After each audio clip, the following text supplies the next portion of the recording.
So, I wonder, did anybody here have a chance to participate in the UU General Assembly last summer? Oh, we got a couple of people. All right. For those of you that are new to Unitarian Universalism, we call this GA, short for General Assembly. And this past year, it was a hybrid event that was both in-person and virtual, and over 4,000 UUs from around the country participated. And if you were folks who were actually part of that, you recognize that something pretty revolutionary happened. At least it was revolutionary by UU standards. Over 86% of the delegates approved a change provisionally to Article 2 of the UUA bylaws that would replace the 7 principles of Unitarian Universalism with a single overarching purpose and a set of 7 core values. There's going to be a whole nother few months worth of discussion about that, and it comes back for a vote at the General Assembly this coming summer. So it's not a done deal. But so have you heard about this? I think there's been a conversation in this congregation about it. But you could ask, how is it that changing the bylaws could be revolutionary? I mean, come on, they're bylaws. But Article 2 is the one official place where the Unitarian Universalists declare the beliefs and values that we share in common. Article 2 is as close as we come to a sacred text. And these particular changes to the bylaws are revolutionary because for the first time, they call us to a shared purpose for our faith. They say the purpose of the Unitarian Universalist Association is to actively engage its members in the transformation of the world through liberating love. Prior to this, the bylaws just said the UUA's purpose was to support member congregations, and then went on to enumerate our principles and our sources. But the new bylaws go on to say, we draw from our heritages of freedom, reason, hope, and courage, building on the foundation of love. Love is the power that holds us together, and it is the center of our shared values. We are accountable to one another for doing the work of living our shared values through the spiritual discipline of love. And they describe those values using this graphic illustration, which you may have seen. You can see that love is at the center, and to realize it, we have to be committing ourselves to practicing interdependence with one another and the rest of life on the planet. Equity among all people. The transformation of ourselves and the world around us. Pluralism. The idea that there are many different ways of being and all of them enrich us. Generosity, fully giving of ourselves, our talents, our perspectives, our resources to that shared purpose, and ensuring justice for all. Now, these values are not revolutionary for Unitarian Universalists. In fact, when you get into the detail, you realize the 7 principles that we all know and love are actually woven into the description of these values. What is revolutionary, though, is the idea that we have an overarching shared calling as a faith to become diverse, multicultural, beloved communities where all thrive. That's a quote. We would be covenanting together to dismantle racism and all forms of systemic oppression. So it wouldn't be enough to individually identify with the set of principles. We would be called to actually work together to transform ourselves, our institutions, and the world. Now most of our congregations do that to some degree, but this is making it clear. What do you think about that? Do you think we could do it if we wanted to? Could we really demonstrate what it means to be diverse, multicultural communities in our own congregations? Those were the questions that I've been pondering for a couple of years because I've been working supporting innovators that are building new forms of community that work for people who aren't, typically in our congregations. And some of those ideas are working. But the only way they would get spread is if our congregations decide to adopt them. So I became interested in what would it take, what would it look like. So a couple of years ago, I enrolled in a Doctor of Ministry program at Boston University, and I embarked on a research project to learn directly from congregations what the denomination could do to support them on the journey. And my goal was to finish my dissertation before I enrolled in Medicare. But I didn't quite get there. I turned 65 in December. I'm almost done with my dissertation, but not quite. I'll be done in May, I hope. And it has been a journey. Over the last 2 years, I worked with 6 UU congregations across the country, 50 of their leaders, to understand what it would take to become multicultural from their perspective. I asked them to do a lot of things. They had to recruit these teams for each congregation. I did a 3.5-hour facilitated group conversation using Zoom and the whiteboard interactive mural system to collect ideas. Took all those ideas back. We had another prototyping team come in to look at all the ideas for support that were generated and create a prototype structure that the denomination could actually offer to congregations. And then I took it back through all 6 of these congregational groups to get their feedback on it. Every time we improved it. So it was a lot to ask of people, and I'm not sure I would have agreed to do it, but they did, and they were really generous people. But as I was pulling this research plot together, I realized that the first thing we needed was a common understanding of what we mean when we say multicultural. And I discovered there's actually a whole science behind developing intercultural competence. And the best known tool for assessing it is something called the Intercultural Development Inventory, the IDI. Now, like other measures of human development, it recognizes that people are starting from very different places on a continuum. They're moving from a monocultural mindset toward an intercultural mindset. And the difference is mostly one of starting point. People with a monocultural mindset tend to experience the world mostly through their own cultural lens. People at the intercultural end of the spectrum are able to understand their own culture and others and appreciate the value in all of them. So they break this down into 5 orientations that describe a person's dominant approach to engaging with different cultures. People with a denial orientation either deny or don't see significant differences in cultures, and they avoid or withdraw from them. That may be because they've never experienced different cultures. It may not be their fault.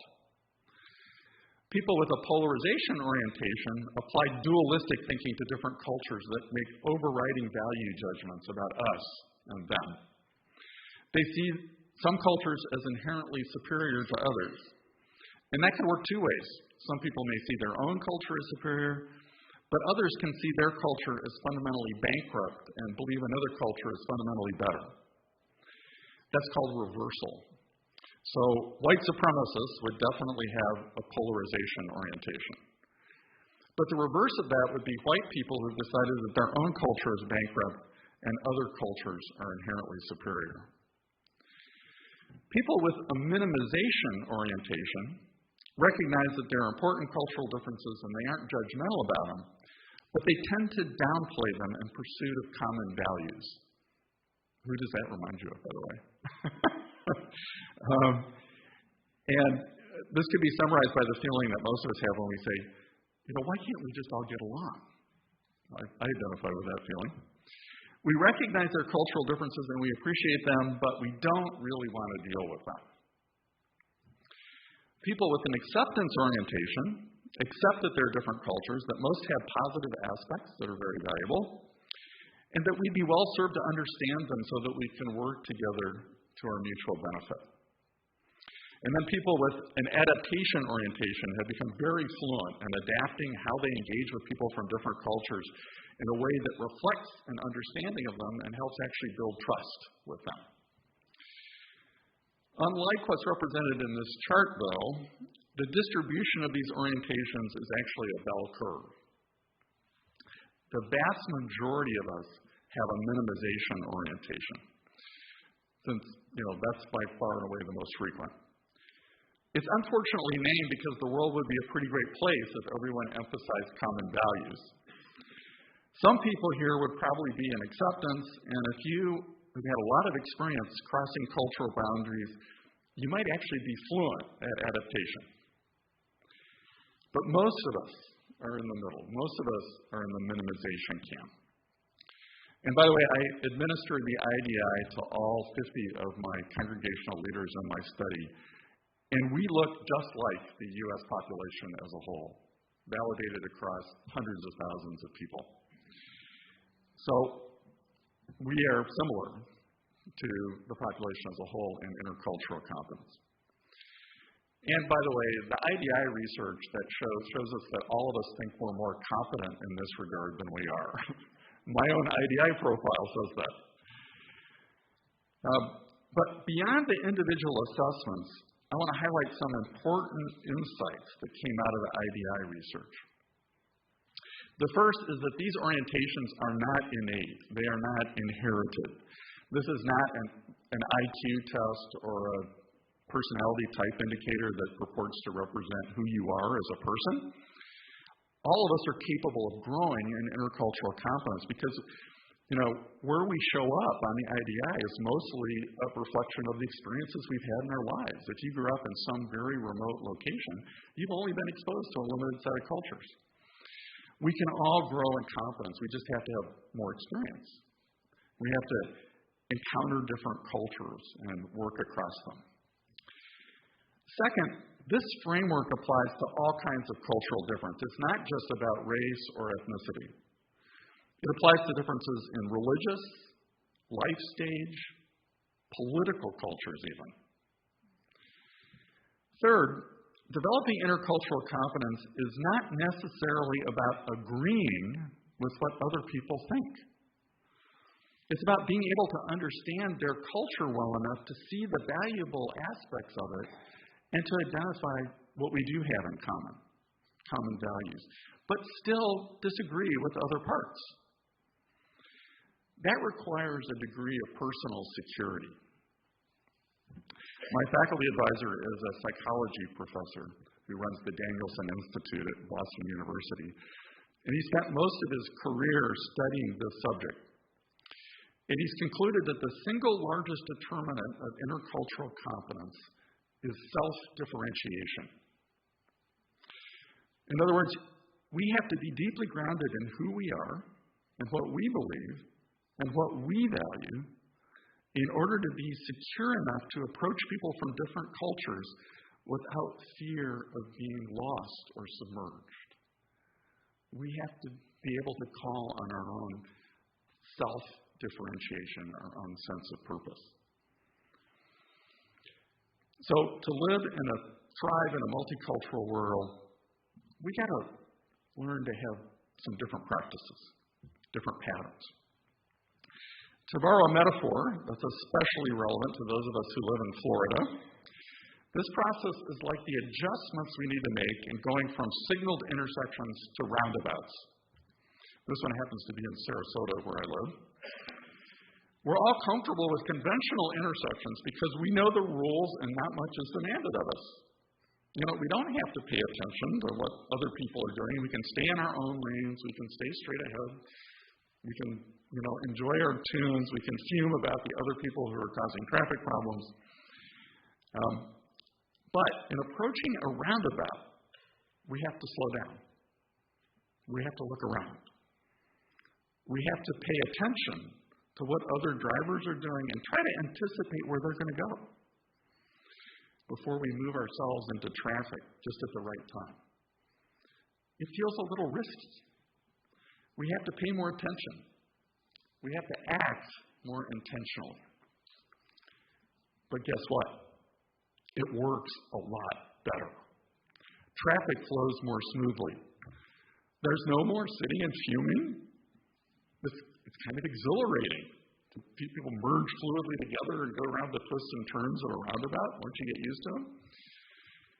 And it turns out that if there are crashes, they're just fender benders. They're not the fatalities that happen when people run red lights. But what does this kind of multiculturalism actually look like in our congregations? So the best framework I found for thinking about this comes from Paula Cole-Jones, who I mentioned earlier. She has devoted the last 25 years or so to leading anti-racism and multiculturalism work in our denomination. And she says the ultimate goal is to create congregations that are what she calls communities of communities.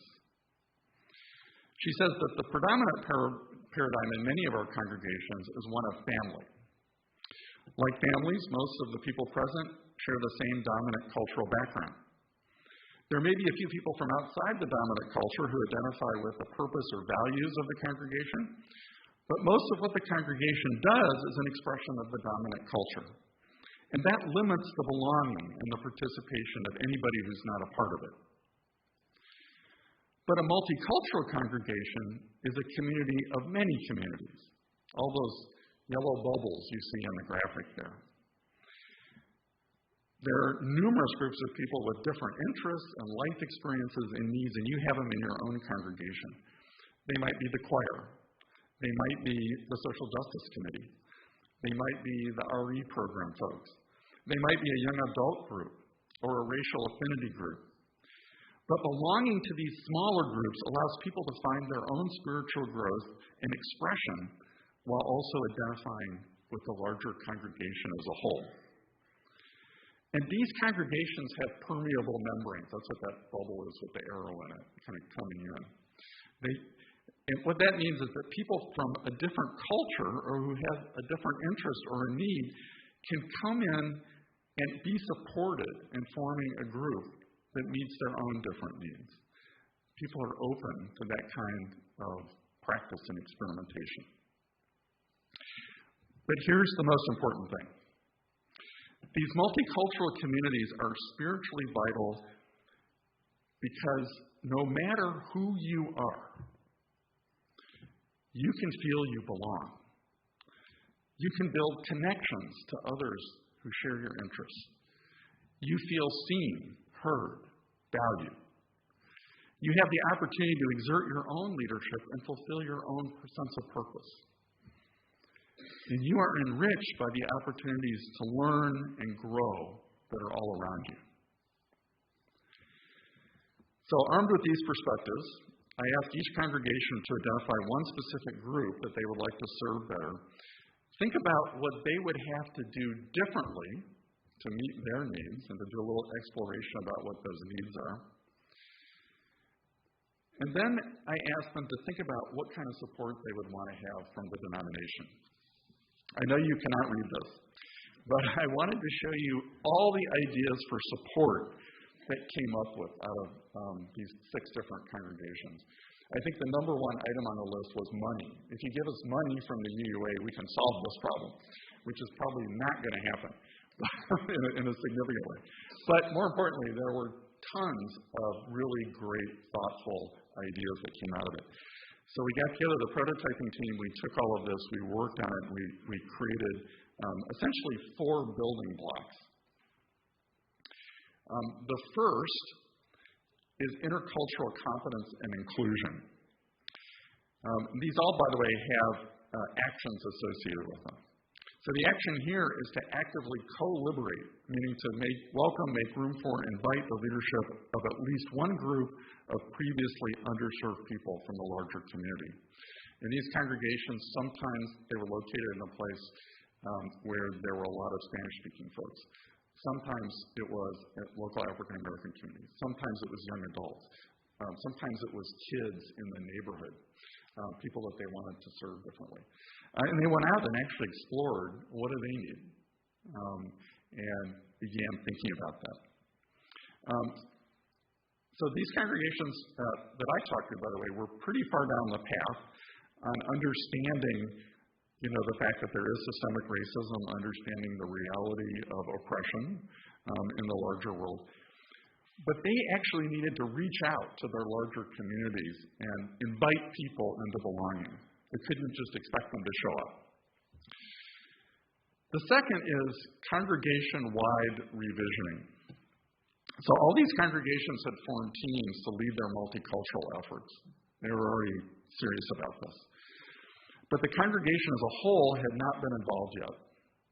The next step was for them to create a congregation-wide vision of what it would look like once they were multicultural. And they wanted to make that as concrete as possible. So All Souls Church in Tulsa, which is one of our largest congregations, they put together a huge banner that described what it would feel like to walk into their congregation 10 years from now, in very tangible terms. And they had every member sign it. And to this day, they have every new member sign it. Because it makes clear where they want to be, where they want to go.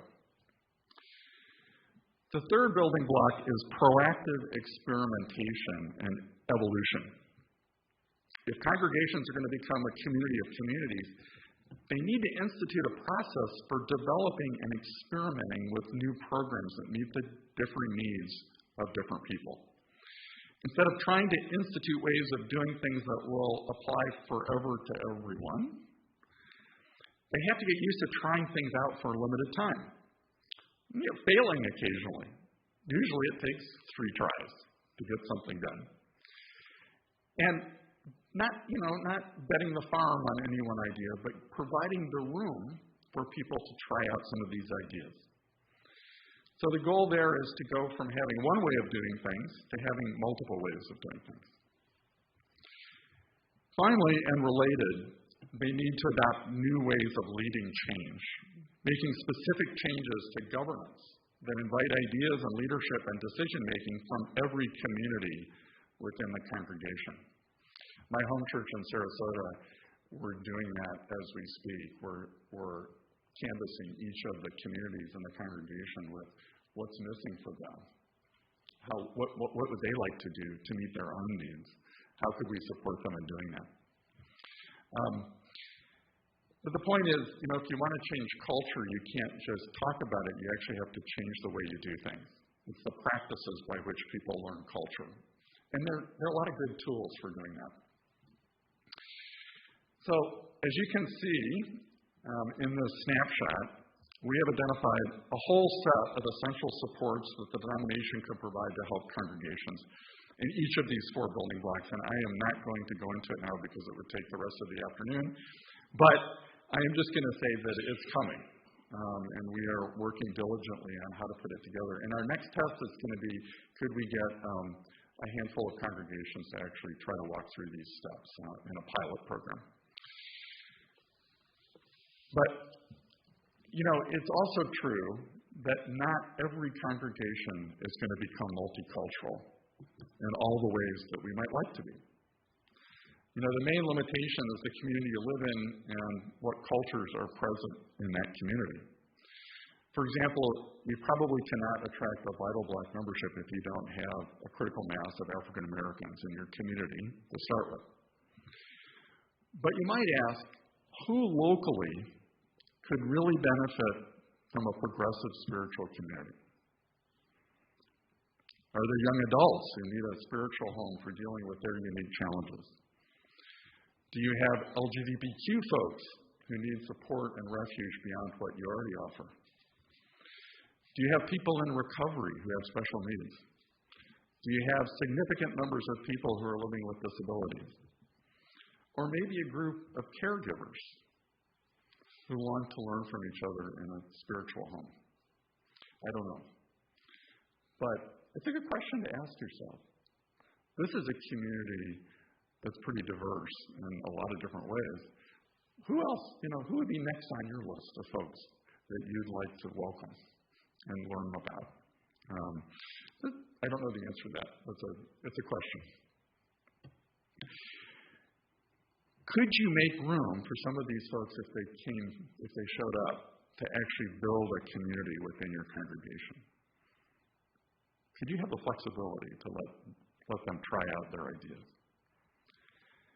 If so, thanks to a generous bequest by Mary Louise DeWolf, who was a beloved Florida district executive, there is now a fund We call it the New Communities Fund, a portion of which is specifically earmarked for this kind of work in Florida. So if you have ideas about how you want to build a community within your community, talk to me about it, because we, for the first time, have a fund to support some of that kind of work. So the path to becoming multicultural is long and it's multifaceted. It is less a destination than a journey, but the journey in itself is rewarding. It probably will be measured in years and decades. It's not this year's project. But if we truly put love at the center of our faith, I believe that we can demonstrate that living on this planet together amidst all of our cultural differences is actually possible. If we make our congregations places where every person, regardless of who they are or where they come from, can feel they belong and are supported on life's journey. If we help them find their own purpose and meaning in connection with others. If we help them be seen, heard, and valued. If we give them the opportunity to lead and grow in a way that makes sense to them. We will create spiritually vital places that are truly beloved. And all of our lives will be enriched in ways that we cannot yet imagine. I am sure of it. So I invite you, in whatever ways you'd like, to embark on this journey. It begins with a few small steps, but I think it'll be well worth it.